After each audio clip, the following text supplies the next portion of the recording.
Nah, kali ini ya di materi 2 ini ya di satunya kita akan banyak membahas tentang di bilangan kompleks ini ya. Yang kedua itu nanti lebih banyak ke penyelesaian dari persamaan diferensial parsial ya. Oke. Nah, pertama kita lihat dulu. Nah, bilangan kompleks. Nah, bilangan kompleks itu apa? Bilangan kompleks ya. Nah, jadi kalau bilangan kompleks itu biasa kita nyatakan dalam bentuk seperti ini ya. A, ini untuk yang komponen realnya, ditambah dengan B kali I. Ya, dimana ini adalah si komponen, ini menunjukkan nanti komponen imajinernya ya. Nah, dimana kita ketahui ya bahwa I ini sama dengan apa? I ini adalah akar minus 1. Oke. Nah, dimana si A dan B ini ya, dua-duanya mesti bilangan real ya, nggak boleh bilangan imajiner. Oke, jadi si A dan B-nya ini ya, dua-duanya mesti diakan dengan real ya, tidak boleh bilangan imajiner ya. Nah, jadi biasanya ya, suatu bilangan kompleks itu kita nyatakan seperti ini nih, dengan A tambah BI ya. Nah, di mana A ini nanti kita sebut sebagai apa? A ini adalah komponen realnya kan?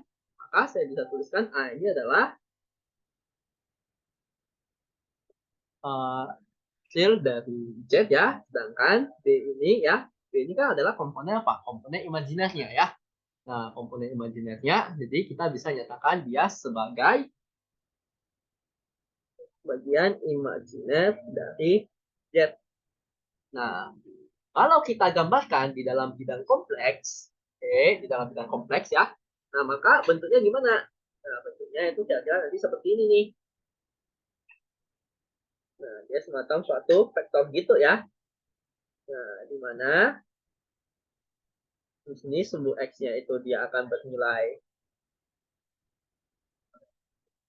Nah, sumbu X-nya ini nanti apa? Sumbu X-nya ataupun sumbu filnya itu ya.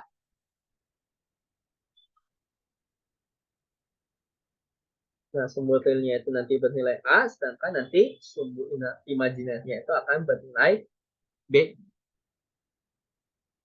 Oke, nah inilah si ini ya, bilangan kompleks Z sama dengan A tambah B, BI ya. Nah, nah, jadi ya, kalau kita pandang seperti ini ya, si bilangan kompleks itu sebetulnya dia mirip dengan vektor ya. Jadi dia mirip dengan mirip dengan vektor ya. Nah, sehingga nanti kita bisa mengaplikasikan berbagai sifat-sifat vektor juga ke dalam si bilangan kompleks ini ya, yang vektor 2 dimensi ya. Oke. Nah, di sini ya kita bisa lihat ya bahwa kalau untuk nanti penjumlahan,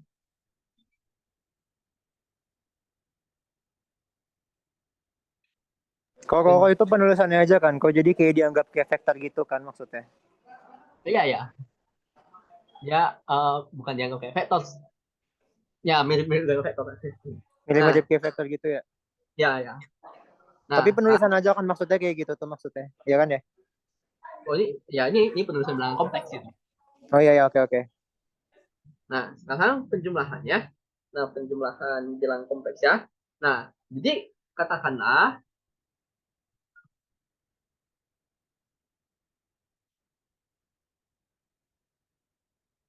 nah, katakanlah di sini saya memiliki dua buah bilangan kompleks ya, di mana yang pertama itu, nah ini kita sebut sebagai Z1 ya, dan nanti ini, nah ini kita sebut nanti sebagai Z2 ya. Nah, tentu ya Z1 ini pasti nanti isinya ini adalah A1, B1 gitu kan ya. Sedangkan Z2 ini nanti ini adalah A2, B2 ya. Nah, sehingga di sini kita bisa tuliskannya nanti Z1 tambah Z2 itu apa? Ya, jadi kalau ya, dia mirip dengan penjumlahan vektor nantinya ya. Jadi biasanya yang seperti ini kan kita gunakan apa? Nah, nanti kira-kira nanti dia di titik ini ya. Nah, ini adalah si titik Z1. Ini saya pakai merah saja ya.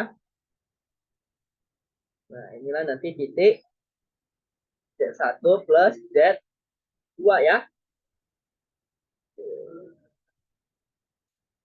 ini ya, yaitu nanti nilainya adalah yang komponen real kita boleh jumlahin dengan yang komponen real ya, A1 tambah A2. Nah, sedangkan yang komponen imajiner itu hanya boleh kita jumlahkan dengan yang komponen imajiner ya. Jadi B1 tambah B2 I. Nah, ini sebetulnya mirip dengan vektor ya. Yang komponen sumbu X bisa kita jumlahkan dengan yang sumbu X, yang sumbu Y boleh kita jumlahkan dengan yang sumbu Y ya. Oke. Nah, ini untuk yang aturan penjumlahannya ya.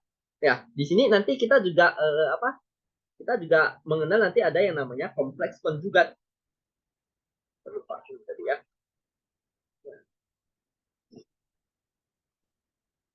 Kompleks konjugat. Nah, biasanya kompleks konjugat ini ya kadang kita tuliskan sebagai jet bintang ataupun jet diantaranya pakai bat doang ya.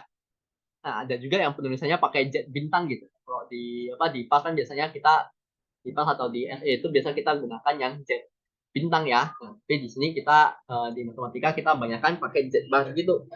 Nah, ini sama dengan apa? Ini akan sama dengan A dikurangkan dengan B I ya, ataupun ini sebetulnya adalah pencerminan terhadap sumbu realnya. Oke, nah itu sedikit tentang kompleks konjugat tadi ya. Oke, nah sekarang kita mau melihat kembali tentang modulus.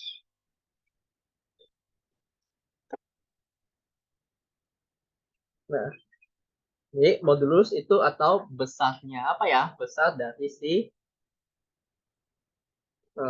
bilangan apa ya? Bilangan kompleks ya. Jadi kalau misalkan kita punya Z sama dengan A tambah BI ya, nah maka nanti si modulus Z itu kita nyatakan sebagai apa? Sebagai akar dari A kuadrat tambah B kuadrat ya. Oke. Ya, mungkin nanti ini kita lebih bahas. Nanti kita akan lebih baik bicara ini nanti masuk ke bentuk pola ya. Kenapa kok tadi? Kenapa?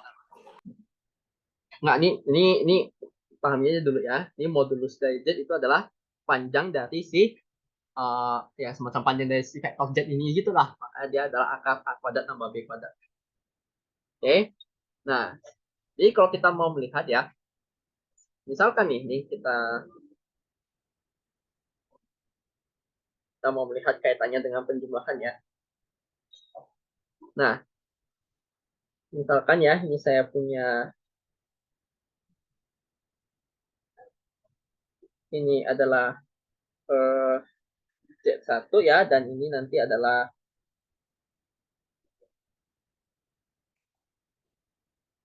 Z2. Nah, maka kan vektor penjumlahannya yang mana? Yang ini kan ya. Saya pakai warnanya saja kali.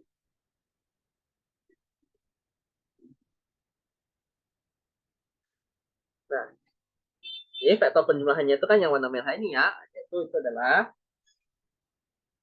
Z1 tambah Z2 ya.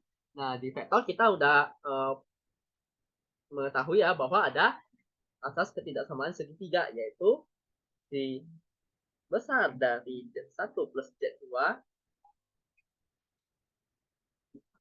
ini besar dari Z1 tambah Z2. Nah, ini pasti akan lebih kecil sama dengan besarnya Z1 ditambah dengan besarnya Z2 ya. Oke. Nah, kalau untuk Z1 min Z2 gimana? Nanti tinggal ambil Z1 kurang Z2 ya. Oh, kok mau nanya deh kok. Itu kan kalau sudut lancip, jadi gimana kok? Apa? Kalau sudut lancip gitu. Kayak kayak Z2-nya itu kayak ke kiri gitu kok. Kan jadinya lancip gitu tuh. Jadi Z1 tambah Z2 kecil dong. Z1 tambah Z2-nya maksudnya kecil gimana? Z2-nya itu kayak ngadepnya kayak ke jam 11 gitu loh kok. Iya. Terus? Jadi Z1 tambah Z2-nya kecil dong. Kenapa kecil? Kan bukan dikurangi. Coba lihat kok yang Z1 tambah Z2 tapi Z2-nya itu ke arah jam 11 gitu kok. Iya. Kan penjumlahan vektor doang kan? Kalau penjumlahan vektor biasa kita gambarkan dengan apa? Jadi segitiga bisa dengan metode jajak genjang kan? Jadi bayangkan ini kita Oh iya gambarkan ya. satu bidang itu. Oh iya harus kayak gitu ya. Sorry. Iya, itu penjumlahan vektor ya. Nah, Bisa nggak bisa langsung tarik garis gitu ya kok ya? nggak bisa. Oke.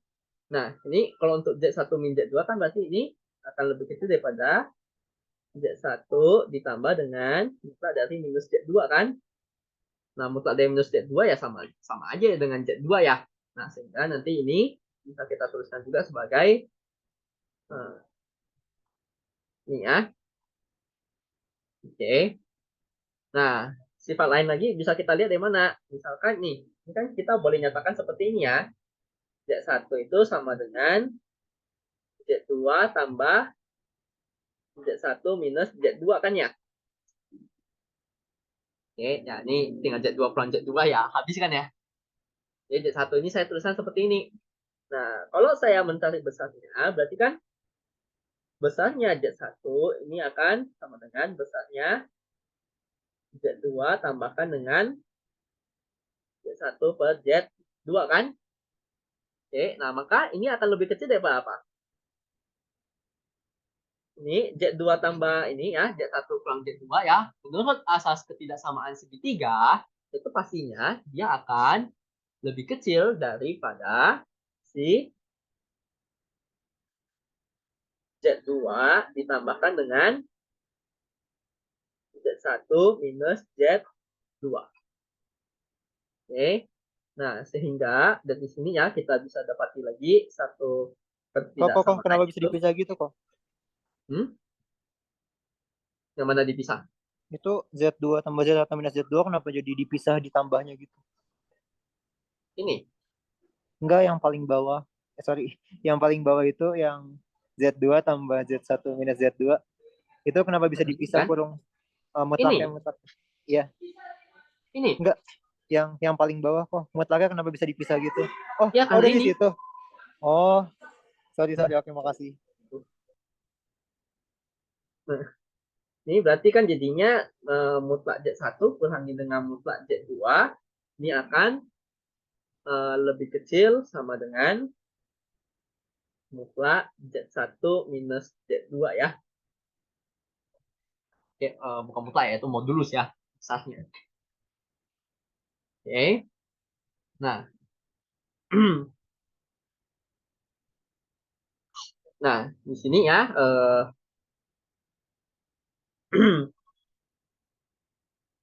Nah, ini kalau misalkan kedua ruas ini ya saya berikan tanda negatif, berarti kan ini jadinya apa? Negatif mutlak Z1 kurangi dengan mutlak Z2 ya. Ini akan lebih kecil dari ini. Nah, ini kalau negatif, masuk juga Z1 min Z2 ya. Nah, ini kan kalau ada atau tidaknya negatif ya, kita boleh langsung saja tuliskan hilangkan negatifnya aja kan. Kalau mencari besar ya. Nah, kalau kita perhatikan di sini ya.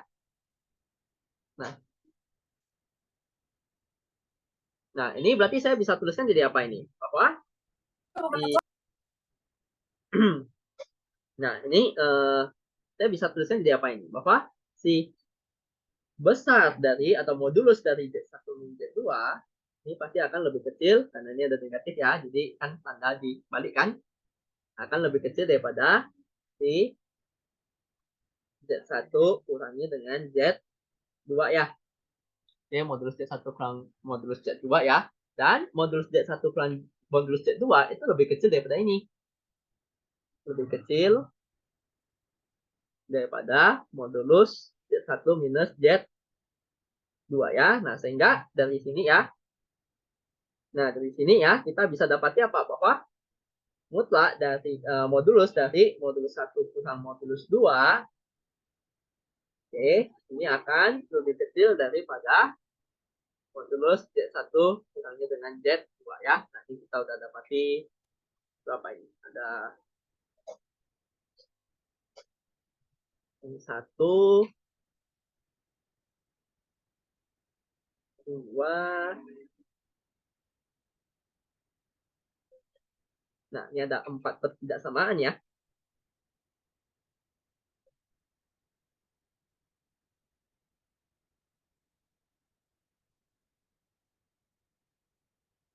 Oke, nah di sini ya kita punya 4 perkerjasamaan ini ya.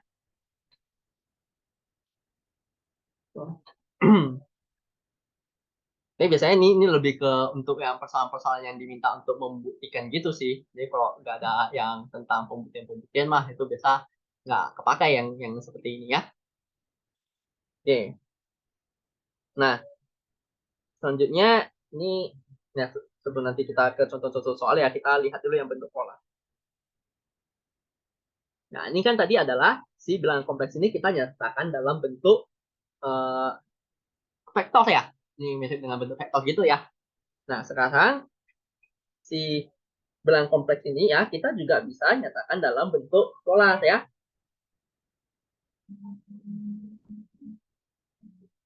Nah, maksudnya bagaimana dalam bentuk pola itu? Jadi, nah, ini sebetulnya mirip dengan yang koordinat pola itu ya. Jadi, ini ini mungkin kita ini saya pakai notasi yang lebih umum ya. Jadi, biasanya ya kita tuliskan ini sebagai Z sama dengan X tambah dengan YI gitu ya. Nah, mana nanti ini adalah X ya, ini nanti adalah Y kan ya. Ini adalah X, nanti ini adalah Y ya.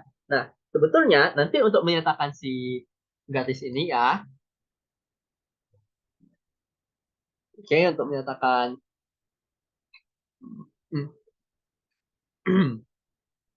nah, untuk menyatakan garis ini ya, nah ini saya juga bisa menyatakan dalam bentuk yang pola ini ya, artinya saya bisa nyatakan dia dalam bentuk panjang dan juga sudut ini.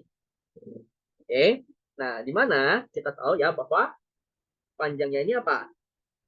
Panjangnya ini ya itu sama dengan besarnya dari si modulus dari si Z ini ya. Modulus dari si Z itu nanti adalah akar dari X kuadrat tambah Y kuadrat ya. Nah, ini tadi kita sebut dia sebagai modulus ya.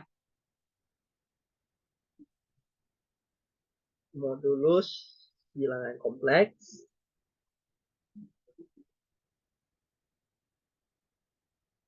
Nah, sedangkan nanti si pi-nya ini ya, ataupun sudutnya ini ya,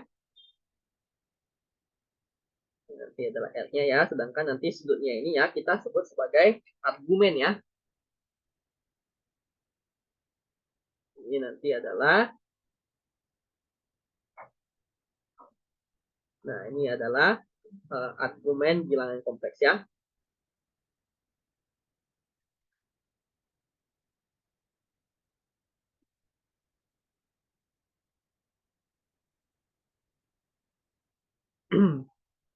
Nah, oke, nah sehingga kita tahu ya bahwa nanti tangen dari si argumennya ini ya, si pi-nya itu adalah komponen yang imajiner bagi dengan komponen real ya, yaitu y per x ya. Ini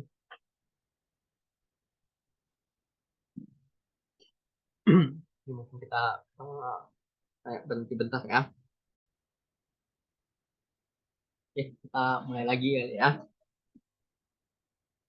Oke. Nah, jadi ya tadi di bilangan kompleks ini ya nanti juga kita bisa nyatakan ya dia dalam bentuk modulus dan juga argumennya ya. Argumennya itu maksudnya ya si sudutnya ini ya. Oke, nah ini jadi kalau kita punya komponen X dan Y-nya ya untuk ubah ke dalam modulus dan apa ke dalam F dan P-nya ya, modulus dan juga argumennya ya tinggal kita menggunakan Pitagoras ya dan ini bisa kita gunakan tanpi adalah Y per X ya. Nah, sekarang kalau sebaliknya gimana? Nah, artinya kalau kita punya F dan P ini kita mau cari X dan Y-nya gimana? Nah, tinggal kita tahu ya bahwa yang namanya X itu kan sama dengan apa? Ini S, kita proyeksi ke sini jadinya S cos P ya. X ini nanti adalah R cos P ya. Sedangkan nanti Y-nya itu nanti adalah R sin P. Oke, ataupun ya kadangkala kita bisa tulisan ini sebagai ini nih. Bahwa cos P itu kan sama dengan X per S ya. Nah, X ini apa? X ini adalah komponen, ini X ini kan sebenarnya adalah komponen real dari si bilangan imajiner, bilangan kompleks Z ini kan ya. Berarti ini adalah RE dari Z bagikan dengan si R-nya ini adalah modulus Z-nya. Nah, sedangkan sin V-nya ini ya itu dengan cara yang sama ya, kita dapati ini adalah Y per F. Nah, Y ini sebetulnya apa? Ini adalah si nilai ataupun komponen imajiner dari si bilangan kompleks itu.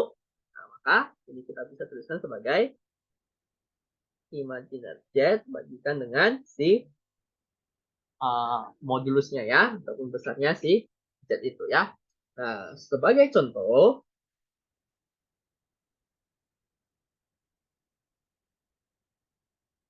nah misalkan nih, ini kita punya satu bilangan kompleks Z sama dengan 1 minus AK 3I.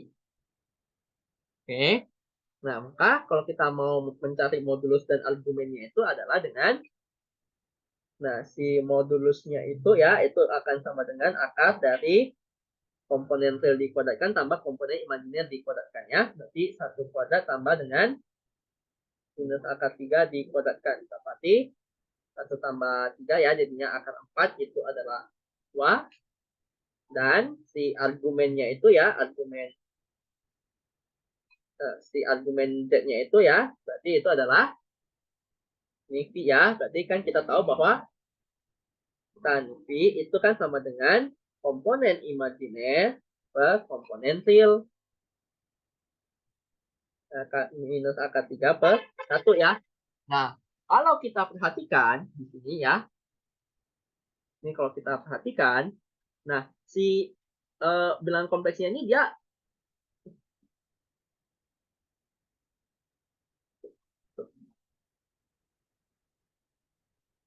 nah kalau kita perhatikan kan dia apa?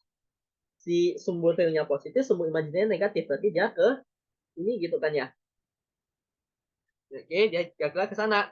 Nah, berarti kan sudutnya apa? Sudutnya berarti kan kita ambilnya yang, boleh ambil yang ini, boleh juga ini. Kalau yang seperti ini nanti sudutnya positif ya, karena kita muternya berlawanan arah jarum jam. Nah, tapi kalau kita pakai muternya searah jarum jam, nanti dia akan menunjuk nilai negatif ya. Nah, ini tangen apa? Berarti ini kita bisa dapati ya, sudutnya ini nanti adalah minus pi per 3 ya. Oke, nah berarti di sini kita bisa dapati ya, pi ini nanti adalah plus pi per 3 ataupun si argumen dari Z itu adalah minus pi per 3 ya. Nah, nah tapi di sini dia si argumennya ini ya, dia tidak terbatas hanya di minus pi per 3. Kita boleh tambahkan dengan 2n pi ya, karena kan dia periodik setiap 2 pi ya, dengan si n-nya ini mesti merupakan bilangan bulat 0, 1, 2 dan seterusnya. Oke. Nah, ini ya. Nah, jadi ya biasanya kalau kita mau nyatakan dalam bentuk pola ya, dalam bentuk pola ya, si Z ini ya dalam bentuk pola. Nah, dalam bentuk pola ya biasa si Z ini kita bisa nyatakan sebagai R kalikan dengan cos P tambah dengan I sin P gitu ya. Nah, ataupun ini adalah R cis P.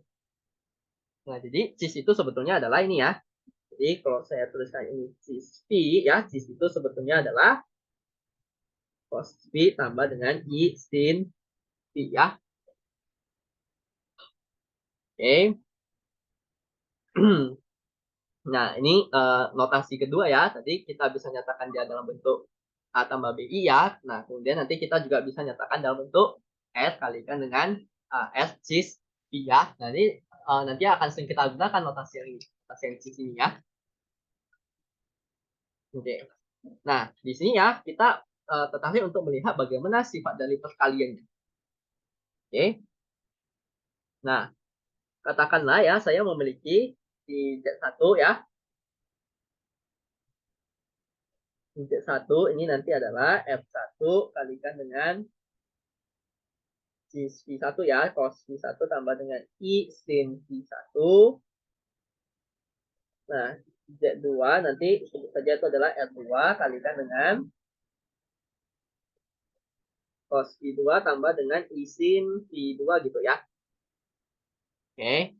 Nah, maka nanti di perkalian di antara dua ini ya, Z1 kali Z2 ini bisa saya tulis jadi apa?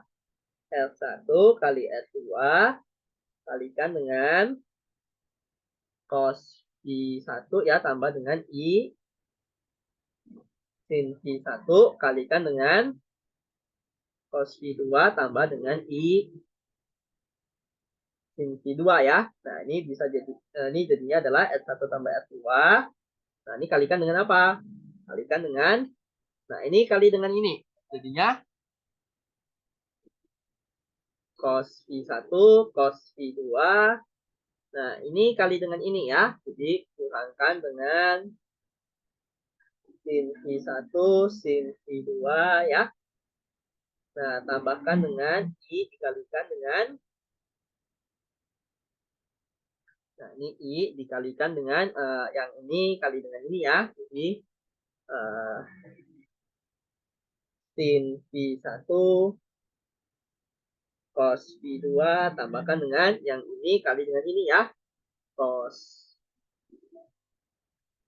V1 sin V2 ya. Nah, bentuk ini tidak lain itu adalah ini R1 R2 ya. Bentuk itu tidak lain adalah apa? Penjumlahan ini rumus penjumlahan sudut ya, yaitu cos V1 tambah V2 ya ditambah dengan I sin V1 tambah V2 ya. Nah, berarti di sini kita dapatnya apa? Bahwa modulus dari Z1 Z2 itu adalah ini komponen ininya ya, komponen depannya ya. Sedangkan nanti si argumennya, argumen dari perkalian ya, itu tinggal sudutnya di jumlahin saja ya. Jadi argumen Z1 kali Z2 itu tinggal argumen Z1 ditambah dengan argumen Z2 ya. Oke. Nah. Nah, begitu pula nanti dengan yang pembagian ya. Jadi kalau misalkan apa? Untuk pembagian ya nanti kita bisa tuliskan bahwa Z1 bagi dengan Z2 itu akan menjadi F1 bagi dengan F2 ya. Nah, sedangkan nanti untuk yang sudutnya dia jadi dikurangkan saja ya. Cos V1 kurang V2 tambah dengan I sin V1 kurang V2 ya. Ataupun ini ya bisa kita tuliskan sebagai R1 per R2 ya. Singkatnya ya kita bisa tuliskan sebagai cis V1 kurang V2 ya. Oke, karena cis itu adalah cos tambah I sin ya. Oke, nah ini satu yang aturan apa ya? Yang aturan pembagiannya. Nah, ini dalam bentuk pola. Ada yang mau ditanyain dulu gak ini?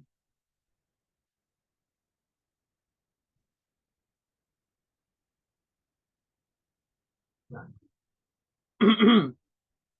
Nah, kalau belum ada yang mau ditanyakan ya, nah kita lihat bentuk eksponensial ya.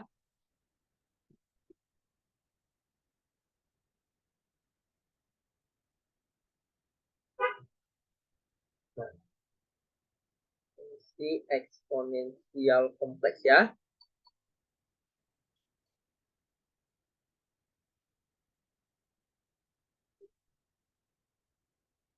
Nah, kalau di fungsi eksponensial kompleks ini ya, nah jadi kan kita tahu ya tadi Z itu bisa kita nyatakan sebagai X tambah Y gitu kan ya. Nah, jadi kita pengen apa? Bahwa E pangkat Z ya, itu nanti kan adalah E pangkat X tambah Y kan. Nah, ini nanti boleh kita tulis jadi E pangkat X kali dengan E pangkat Y ya. Oke. Nah, di sini ya, kita menginginkan apa? Jadi kita tahu ya bahwa kalau di fungsi real, turunan dari e pangkat x itu juga nanti adalah e pangkat x. Nah, jadi di fungsi eksponensial kompleks ini, kita pengen memiliki satu apa ya? Nah, jadi kita juga pengen ya bahwa turunan dari e pangkat z, dia akan menjadi e pangkat z.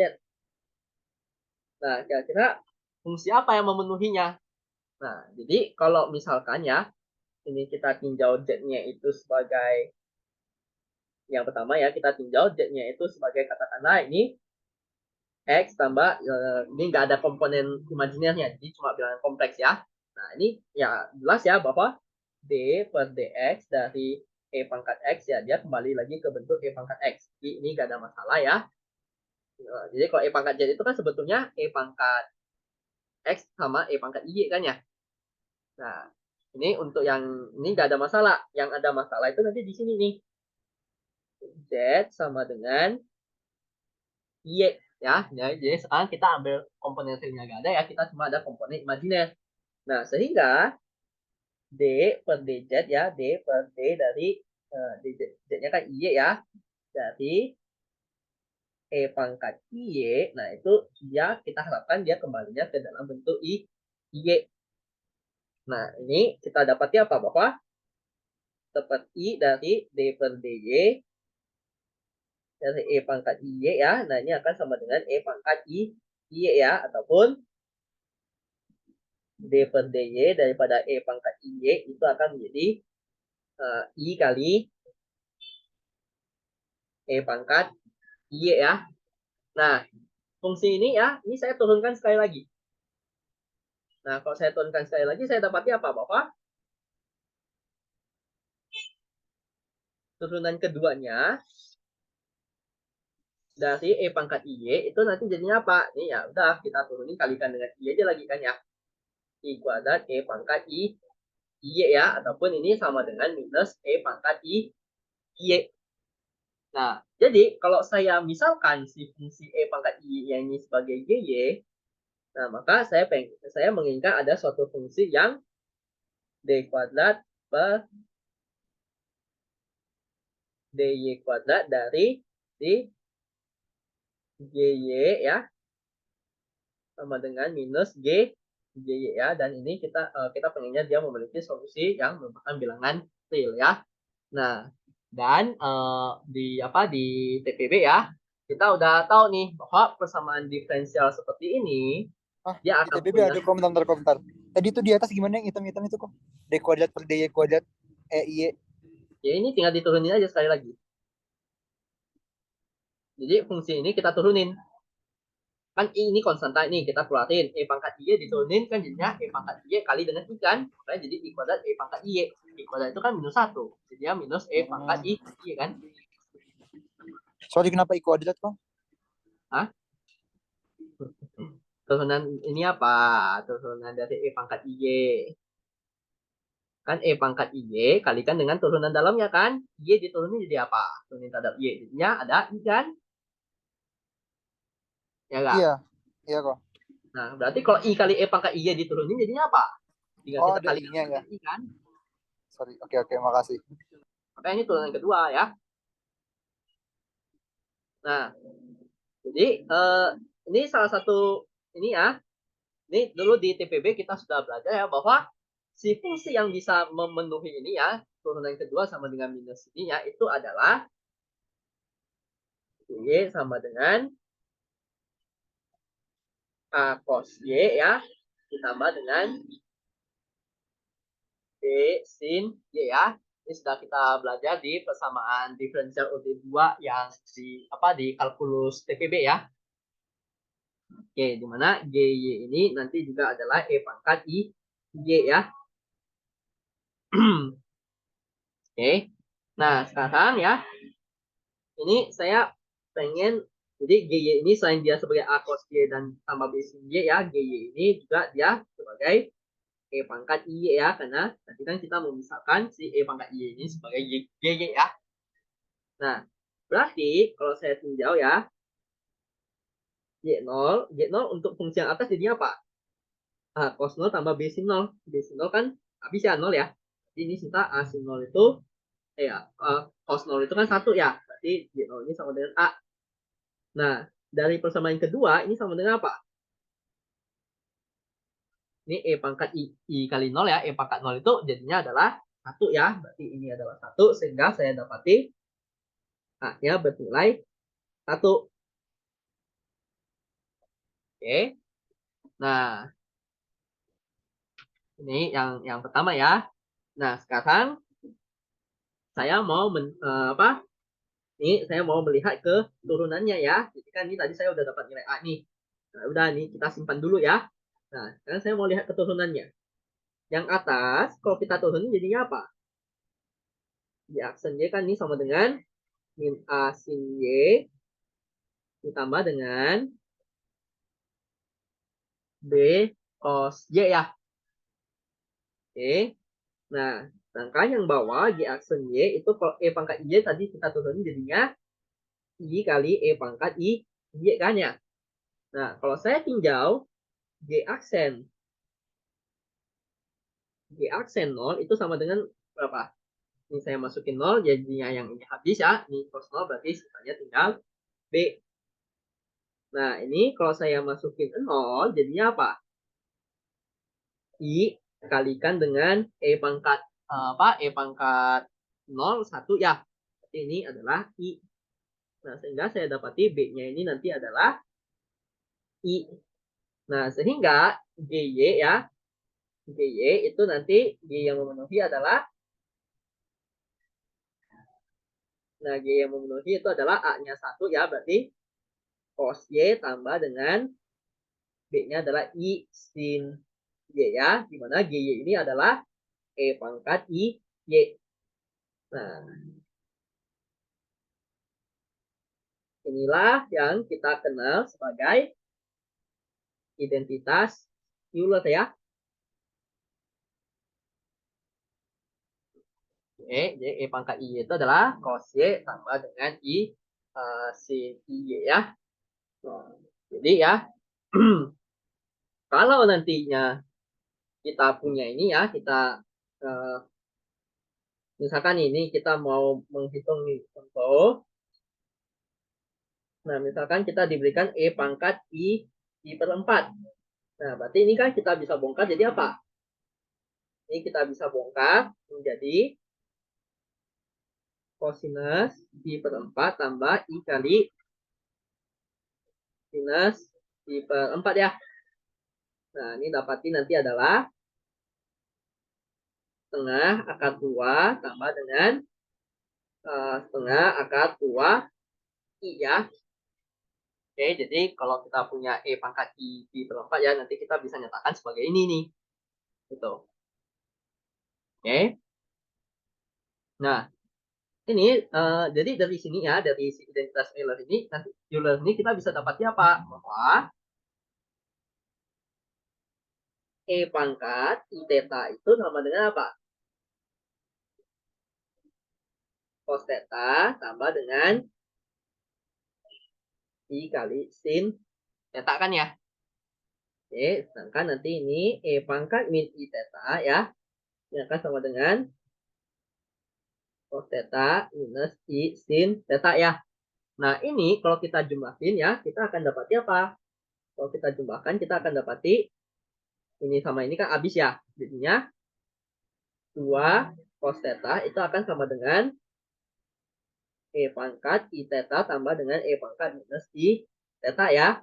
Sehingga kita dapati cos theta ini adalah E pangkat I theta tambah dengan E pangkat minus I theta per 2 ya. Nah, sedangkan nanti untuk sin theta ya, ini tinggal nanti dikurangkan saja ya. Itu nanti adalah E pangkat I theta kurangi dengan E pangkat minus I theta per 2I ya. Nah, jadi sekarang ya kita sudah punya 3 notasi penulisan ini ya. Kita sudah punya 3 notasi penulisannya yaitu si Z ini nanti kita bisa nyatakan sebagai X tambah YI ya kan bisa juga kita tuliskan sebagai R kalikan dengan cos V tambah I sin V ya, ataupun ini F cis V ya.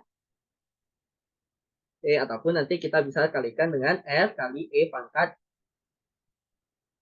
ini ya, E pangkat I. Jadi ini tadi ya, cos, so ini kalau saya pakai theta ya.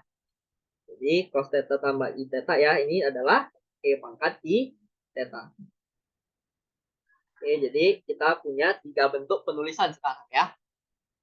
Nah, kalau misalkan saya memiliki Z pangkat N ya, ini kita bisa tulis jadi apa ini? Z pangkat N ini berarti adalah R pangkat N kali dengan ini E pangkat I theta, kita kalikan sebanyak N kali kan ya. E pangkat I theta kali E pangkat I theta kalikan terus ya, sampai ini sebanyak I sebanyak N kali kan ya. Nah, berarti kan ini jadinya apa? Pangkatnya bakal nambah-nambah terus kan ya? Theta tambah theta tambah theta tambah theta tambah sebanyak N kali ya. Sehingga ini akan menjadi R pangkat N kalikan dengan I pangkat N kali theta ya. Nah, sehingga kalau misalkan saya mengambil, ini ambil S-nya sama dengan 1 ya. Nah, maka saya dapati apa? Bahwa E pangkat IN E pangkat IN theta ya. Nah, ini nanti akan sama dengan apa? Cos N theta tambahkan dengan I sin N theta ya. Ataupun ini kan bisa saya tulis sebagai apa? I theta pangkatkan dengan N kan ya. E pangkat I theta kan ya cos theta tambah dengan I sin theta ya. Ini akan sama dipangkatkan dengan N. Ini akan menjadi cosinus N theta tambah dengan I sinus N theta ya. Nah, ini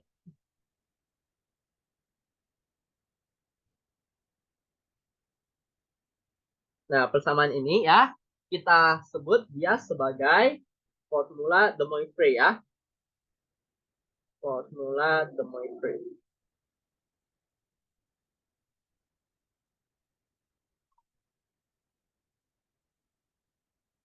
Oke, nah nanti ini yang biasa kita gunakan untuk mencari akar-akar dari persamaan bilangan kompleks ya.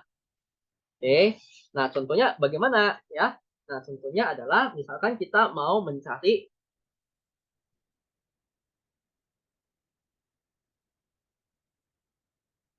misalkan kita mau mencari akar pangkat 3 dari 8 ya. Nah, kalau di bilangan real kita tahu akar pangkat 3 dari 8 berapa? Akar pangkat 3 dari 8 yaitu nanti adalah ya sama dengan 2 aja kan ya. Nah, tapi kalau di bilangan kompleks itu tidak cuma sama dengan 2, bisa saja nanti ada yang lainnya. Oke, jadi ya ini pertama ya kita lihat dulu ya. Kita pandang ini sebagai akar pangkat 3 dari Z kan sama dengan apa? R di theta kan ya. Oke, nah sehingga ini ruas kiri dan ruas kanan ya, ini saya pangkat 3 saja ya. Jadinya kan ini adalah Z sama dengan ini F pangkat 3. Nah, ini kalau tadi kan kalau kita Z-nya kita pangkatkan dengan N ya, itu kan jadinya apa? Dari formula de Moivre tadi. Jadi, formula de Moivre itu nanti dia jadinya adalah R pangkat N, ini ya, R pangkat N kalikan dengan cos N theta tambah dengan I sin N theta ya. Oke, berarti ini kalau saya pangkatkan dengan 3 ya, berarti ini jadi L pangkat 3, ini jadi cis 3 theta kan ya. Nah, ini tadi kan berarti kita ambil Z-nya berapa nih? Z-nya adalah 8 ya. Jadi pilih Z sama dengan 8 ya, karena di soalnya yang diinginkan adalah 8 ya. Berarti ini bisa kita tulis jadinya apa? 8 sama dengan R pangkat 3 ya. Nah, ini cisnya ini kan sebetulnya adalah ini cos 3 theta tambah dengan I sin 3 theta ya. Nah, ini kan sebetulnya apa? Ini kan sebetulnya adalah 8 kali dengan 1 kan ya. 1 itu adalah 8 kalikan dengan cos ini cos 0 ya, tambah dengan I sin 0 ya. Nah, tapi tidak hanya berlaku untuk 0 doang. Ini dia juga akan berlaku untuk yang jadi ini tidak hanya berlaku untuk yang 0 doang ya, dia juga akan berlaku untuk setiap kelipat ditambahkan dengan 2n pi ya. Ya. Oke. Nah, sehingga ini saya bisa tuliskan ini jadinya adalah f pangkat 3 kali dengan cos 3 theta tambah dengan I sin 3 theta ya. Nah, jadi kita akan dapati bahwa pesan pertama bahwa f pangkat 3 ini akan sama dengan 8. Berarti f-nya ini yang bilangan real ya, f-nya mesti sama dengan 2. Oke, nah sisanya berarti di sini ya, kan sebetulnya sama ya. Berarti 3 theta berarti sama dengan 0 tambah 2n pi ya. Ataupun ini 3 theta mesti sama dengan 2n pi ya. Nah, berarti saya bisa dapati theta-nya adalah 2/3n pi. Oke, nah sehingga untuk n-nya sama dengan 0, kita dapati apa? Bahwa theta-nya juga akan bernilai 0 ya. Nah, kalau theta-nya ini jadi kan kita jadi ini kan tadi kita udah tahu ya bahwa akar pangkat 3 dari Z itu adalah nanti F cis theta kan ataupun F cos theta tambah I sin theta kan ya. Nah, berarti dari sini ya kita bisa dapati bahwa akar pangkat 3 dari 8 itu akan sama dengan, nah maksudnya ke sini ya, F-nya kan tadi adalah 2 kalikan dengan cos 0 tambah dengan I sin 0 ya. Cos 0 tambah I sin 0 itu nanti adalah 1 ya. Berarti ini dapatnya adalah 2. Ini solusi yang pertama. Oke, nah solusi yang kedua itu nanti adalah N-nya sama dengan 1 ya. Itu akan theta-nya 2/3 pi ya. Nah, kalau theta-nya 2/3 pi berarti ini kan akar pangkat 3 dari 8 itu sama dengan 2 kali cosinus 2/3 pi tambah dengan I sinus 2/3 pi kan ya. Nah, berarti ini cosinus 2/3 pi berapa itu? Min setengah ya. Berarti 2 kali min setengah itu min 1 ya. Kemudian sin 2/3 pi itu setengah akar 3 ya. Positif ya. Berarti ini kali dengan 2 berarti tambah dengan akar 3 ya. Oke, dan nanti ini untuk N yang sama dengan 2 ya. N sama dengan 2 kan berarti theta-nya berapa ini? 4/3 pi. Nah, berarti ini nanti ini akar 3 dari 8 ya itu nanti adalah 2 kali cosinus 4/3 pi tambah dengan I sinus 4/3 pi ya. Nah, nanti kita akan dapati, langsung saya hitung aja ya, min 1 kurang akar 3 I ya. Nah, kalau pakai N-nya 3 kan dia tetanya nanti 2 pi ya. Kalau 2 pi dia udah sama sama kembali ya, seperti yang pertama ya. Nah, berarti kita punya 3 solusi. Nah, jadi kalau kita tinjau ya, akar pangkat 3 dari 8 itu bukan cuma 2. Tapi bisa saja itu adalah min 1 tambah akar 3i atau min 1 kurang akar 3i. Kalau kita berbicara di dalam bilangan kompleks.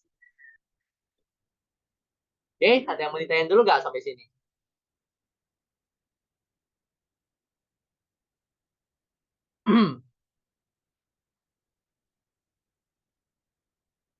Jadi kalau nanti ketemu Z pangkat 3 sama dengan 8 ya, Z pangkat 3 ya, Z pangkat 3 sama dengan 8 ya, nah, maka Z-nya itu bukan cuma sama dengan 2 ya.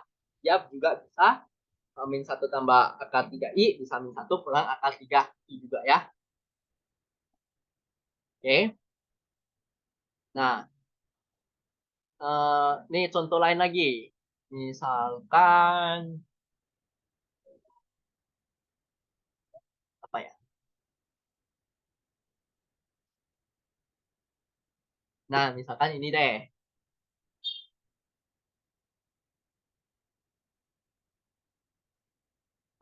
Kita punya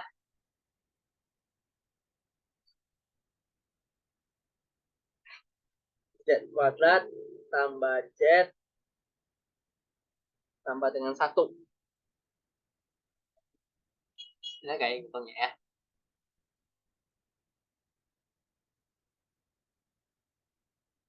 Ya, enak kayak hitungnya ya.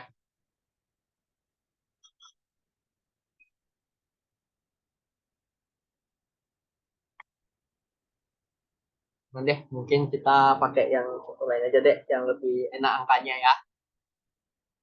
Nah, misalkan ini kita punya z pangkat 3 ya, kurangi dengan iz sama dengan 0 ya. Kita coba yang lebih sederhana dulu ya. Nah, maka dari sini ya kita bisa dapatnya apa, Bapak? Kita tarik keluar z ya, ini dikalikan dengan z kuadrat kurang i sama dengan 0. Maka kita punya solusi ya, z bisa sama dengan 0 atau si z kuadrat bisa sama dengan i.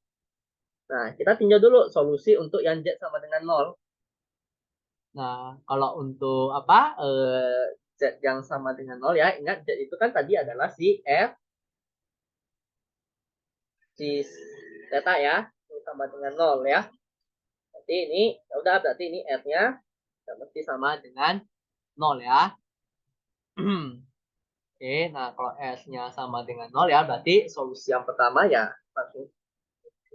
Oh ya udah, ini langsung saja ya. Ini langsung solusi pertama ya Z sama dengan 0 ya. Nah, solusi yang kedua ini nih, Z kuadrat sama dengan yang solusi pertama ya, Z sama dengan 0 ya. Nah, solusi kedua adalah Z kuadrat sama dengan I. Nah, berarti ya, untuk menyelesaikan ini gimana? Kalau Z kuadrat sama dengan I ya, ini kan sama dengan apa? Ini adalah L kuadrat cis 2 theta kan ya. Nah, I itu sebetulnya apa? I itu adalah satu kita kalikan dengan cosinus ini kan ya, cosinus uh, pi per 2 ya, tambah dengan 2 np tambah dengan i dari sinus sinus pi per 2 kan 1 ya, pi per 2 tambah 2 n pi. Oke, ataupun ini adalah 1 dikalikan dengan cis pi per 2 tambah 2 n pi. Nah, otomatis kita akan punya solusi apa? Kita akan punya solusi bahwa f kuadratnya mesti sama dengan 1 ya. Ini karena bilangan real, jadi f-nya mesti sama dengan 1. Dan si 2 theta ini mesti sama dengan pi per 2 tambah 2 n pi. Nah, otomatis nanti ini adalah theta sama dengan pi per 4 tambah n pi ya. Nah, berarti di sini kita tinggal masukin saja ya. Untuk n-nya sama dengan 0, berarti kan tetanya berapa?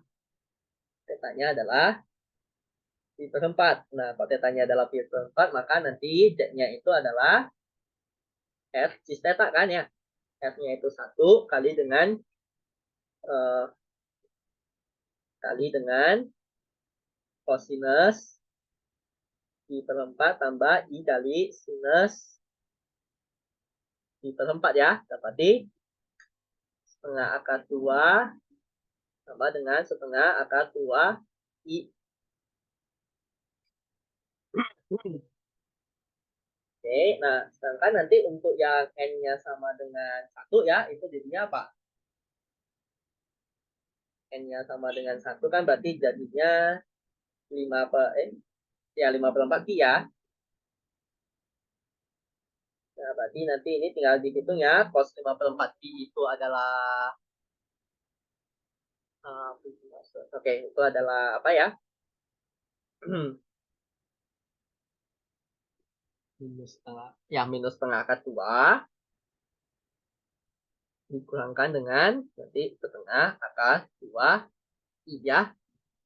Oke, nah kalau N-nya sama dengan 2 kan tetanya dia udah sama dengan I per 4 tambah 2 NP ya. Itu udah kembali lagi ke bentuk awal. Jadi kita punya, jadi di sini ya, persamaan ini kita punya 3 solusi. Yaitu himpunan penyelesaiannya adalah dia bisa 0, Z-nya sama dengan 0, atau bisa juga nanti itu adalah setengah akar 2 plus setengah akar 2I ya. Bisa juga nanti setengah akar 2 dikurangi dengan setengah akar 2I. Oke, jadi kita punya 3 solusi di sini ya. Oke, sampai sini ada mau ditanyain dulu gak ini?